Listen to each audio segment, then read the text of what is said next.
habang buhay kanyang mamahalin gamit lamang ang kanyang pangalan at kandila.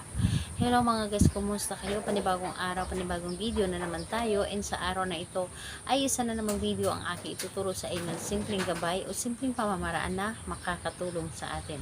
At bago ang lahat, gusto ko lang mag-disclaimer sa mga taong hindi naniniwala at hindi gusto ang mga kagaya nitong video. Please skip this video and maghanap kayo ng videos na gustong gusto nyo, dahil ang video na ito ay para lamang ito sa mga taong naniniwala and gusto mag-try. Sa lahat po ng mga nagko-comment dito sa aking video dito sa loob ng aking channel, mag-ingat sa lahat ng mga nagre-reply sa inyo na dinadala kayo sa kanilang WhatsApp and imo po upang makaiwas po tayo sa scam.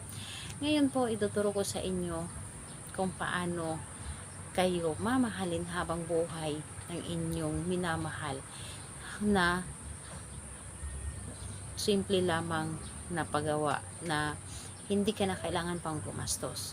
So, dito po ay wala tayong ibang gagamitin dito, is kandila lamang. So, kung meron kayong pula or pink na kandila, mas maganda. Mas maganda yung pula or pink na kandila. Pero kung wala talaga, ano na lamang, puti na lamang ang ating gamitin. So, kapag meron na kayong kandila, and syempre kailangan mo lang din dito ng karayom or di kaya pin na panulat or di kaya pako na panulat dito sa kandila. And ayun, syempre kailangan din natin dito ng panindi. So, kapag ready na yung ating mga naibanggit na ating gagamitin, ay i-ready mo lang din dito ang inyong sarili. Kailangan na hindi ka nagdududa sa ritual na inyong gagawin, yung tipong buo ang inyong loob at hindi ka magdalawang isip sa paggawa nito. So, ayan po, kapag ready ka na at handa ka na sa iyong sarili, pwede mo na itong umpisahan. So, ang gagawin mo lamang dito, napakadali at napakasimple lamang. Kunin mo ang inyong karayom or di kaya pin or pako. Dito sa kandilang ito, isulat po ninyo, iukit po ninyo dito sa kandila yung pangalan at apelyido ng inyong target. So, pangalan at apelyido ni target, dapat po pangalan at apelyido talaga ang inyong isulat dito. Iukit talaga ninyo. And dahan-dahan lamang sa pag-ukit para hindi po maputol ang ating kandila. And kapag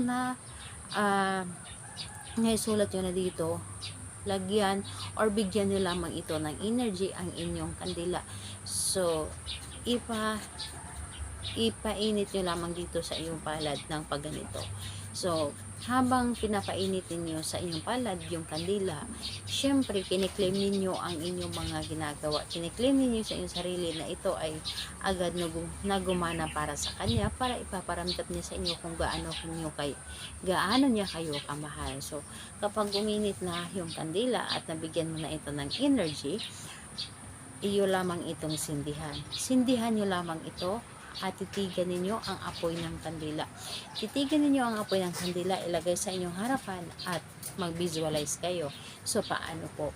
Sambitin mo lamang sa isip ninyo yung kanyang pangalan at apelyido at sabihin ninyo dito sa inyong isip lang din na mamahalin mo ako habang buhay, wala ka ng ibang titingnan pa, hindi ka na makakagusto sa iba, ako lamang ang iyong mamahalin kahit ano pa mang pagsubok na darating sa atin, ako at ako lamang ang inyong mamahalin, ako at ako lamang ang iyong pipiliin habang buhay. So, lahat na sasabihin nyo, basta ito ay positive lamang at hindi negative ang inyong mga sinasabi.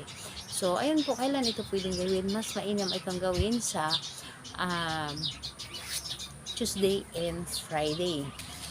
O di kaya ngayong full moon.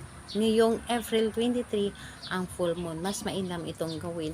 Humarap kayo sa buwan. At humiling din kayo sa buwan. So, ayun po. Salamat po sa inyo. Bye-bye everyone. God bless us all.